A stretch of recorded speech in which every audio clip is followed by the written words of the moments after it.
It wasn't out of the norm for Brittany and me to drop in on Miss Mayola. We met her through an inner-city ministry when we were younger, and over the years, she had become like our Texas grandmother. We had been visiting her regularly for a long time, but on this day, even though it seemed just like any other, Miss Mayola thought our visit was extraordinary. "You're my blessing, you're my blessing," she kept exclaiming with a big smile on her face. It's a simple story from a simple day, but it became a remarkable moment for Brittany and me. It's the kind of simplicity that should be remembered. Miss Mayola is a slightly slumped, 5-foot-tall, 92-year-old woman who lives in a rundown part of South Dallas. She's always wearing a nightgown, a white cotton one, usually with a small, sweet print. The white calls extra attention to her eyes and her big smile, and it helps bring out the richness in her deep brown, wrinkly skin and her thick and wiry gray hair. Miss Mayola's appearance is a plain kind of richness. That's how her whole life is, really. The area where her little white house stands is not the sort of place that Dallas likes to be known for. It has rundown homes, boarded-up buildings, and a consistent dose of crime. The neighborhoods can be very unsafe. Still, this is where Miss Mayola has spent her entire life, and she's comfortable in it. Her home even has flowers out front. Some church members planted them for her a while ago. Inside the house, it's always hot. That's how Dallas is without air conditioning, and Miss Mayola doesn't have money to cool things down. She also can't afford new furniture. What she has is tattered and a little grungy, with years of spills and sweat built up in the fabric. Then there's garbage on top of that. There's garbage on top of pretty much everything at Miss Mayola's. Maybe it's because she owns so little that she likes to keep what she has, even if it has become dirty or useless. This little home is where she spends nearly all her time.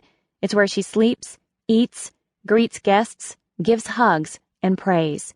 And believe me, Miss Mayola prays. Every time she talks to God, she starts out the same way.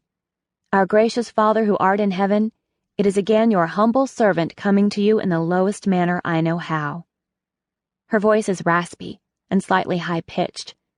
When Miss Mayola is having a regular conversation, sometimes it can be difficult to understand what she is saying, but not when she prays. When she prays, her words are as clear as anything. The day Brittany and I visited, the day Miss Mayola thought the visit was exceptional, she had prayed a particular prayer before we arrived. She told us she had asked God for a blessing. Now, there are plenty of blessings that our Texas grandmother could have asked God to give her. She could have asked for extra energy in her tired old body, or a new, clean couch, or affordable air conditioning, or a replacement nightgown, or some extra money for groceries, or some extra money for pretty much anything. There's a lot she could use in life that she doesn't have. But when she talked with God that day, she hadn't been specific. She had prayed for a blessing. Then she had waited. What wonderful surprise would answer her prayer? "You're my blessing," she told us. She was absolutely thrilled. For her, our visit had solved the day's puzzle and answered an exhilarating riddle. Brittany and I were the good thing that God had decided to bring to her that day. She was sure of it.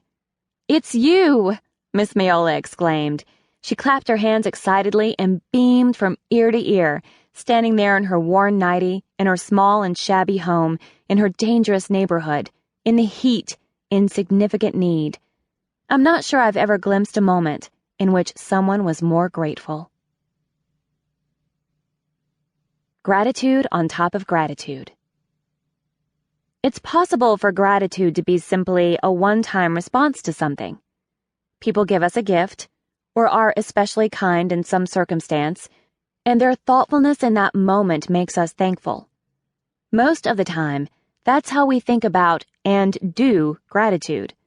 When some time passes after the most recent kindness, we forget about it, and we stop feeling grateful until the next nice thing happens. But there is a greater gratitude.